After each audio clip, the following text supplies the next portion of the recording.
Good morning. At 9:43 a.m. this morning, a 7.6 magnitude earthquake has struck the eastern seaboard of the Philippines, specifically in the areas of Davao Oriental, eastern part of Davao Oriental. It's an offshore earthquake, 7.6 po. So right now, as we speak, a tsunami warning has been issued, urging people in the coastal communities of the following provinces to immediately evacuate to higher grounds or move further inland.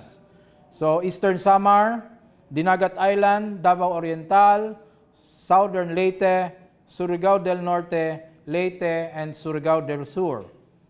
So owners of boats in harbors and those in the coastal areas of those above-mentioned provinces should secure their boats and move away from the waterfront. Boats already at sea during this period should stay offshore in deep waters until further notice.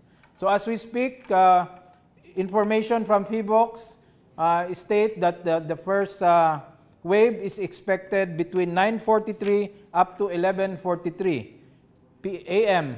So we urge everybody to cooperate and execute evacuation procedures. So these are the initial information that we get. We urge these coastal communities to be on alert and immediately evacuate to higher grounds until further notice.